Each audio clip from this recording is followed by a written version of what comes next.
If your vision doesn't scare you, it means your dream isn't big enough. Your goal isn't big enough. Sharon Horne-Ellstrom here. Welcome to day 225 of our Supersize You annual challenge. Today we're talking about, and all this month we're talking about spirituality, but today's topic is about vision and faith in the process, not having to control everything.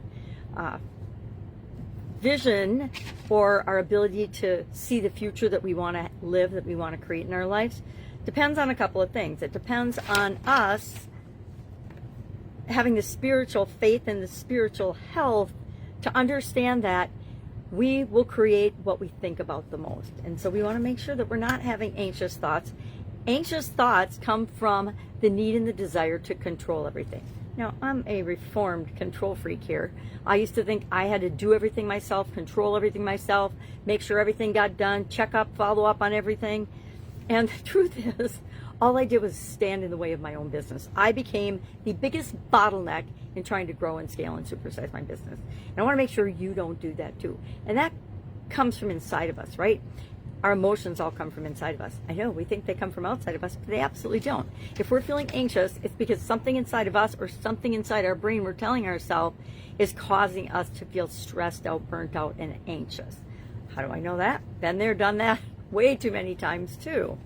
So first thing we want to understand is that it's up to us to choose to trust that things will unfold as they should for us.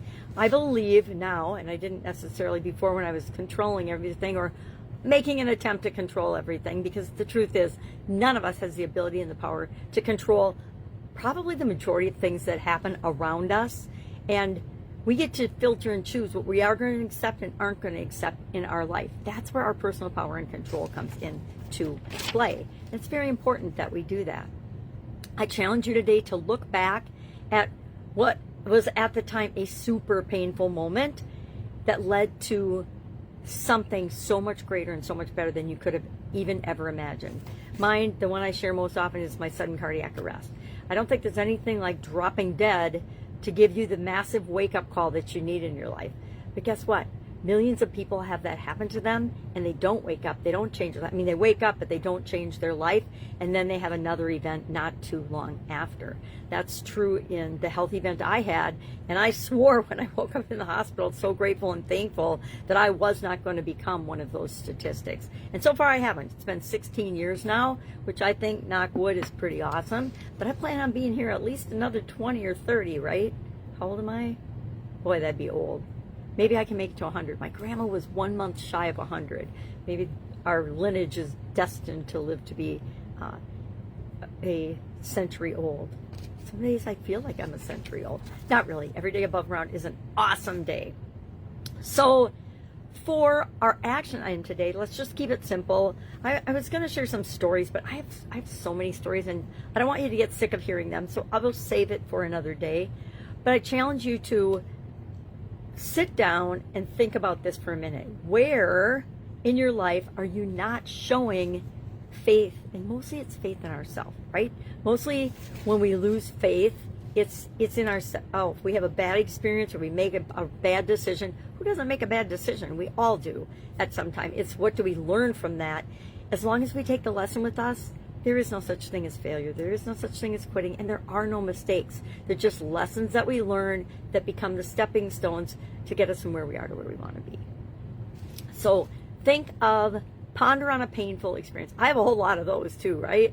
I think about when I got fired. I think about the drama with my ex. I think about the drama that happened after we were divorced that got even worse, which, sometimes you wonder if it could. Well, never ask, could this get worse? Because the answer is always yes. So we want to ask questions that get us the answers that we want and create the life that we want, not questions that's why I shared the 7 why exercise a couple days ago, right? It's why we only ask why of ourselves and we don't ask it of other people. Number 1, because we don't know. We don't have any clue. We're just guessing, kind of like the news media. Number 2, or making stuff up. But guess what? That's what our subconscious will do. It's like the news. It'll just make stuff up to let us think we're right. AI does that too, by the way, in case you don't know. AI will just tell you anything you want to hear and twist it in ways to make you like it so you keep using it. It's like the ultimate addictive voice not in our head, right? And don't get me wrong, I'm starting to use AI because I use it as a tool to help me bridge the gap between the skills I don't have or that are hard for me given my vision, literally physical vision. It's why I love these topics about vision. So look at one of those experiences, and then if you're brave, and you don't have to be super brave, just share in the comments below. You can share done, I did it, to hold yourself accountable, and we can praise you and say, hey, good job, because guess what? A lot of people don't do it every day.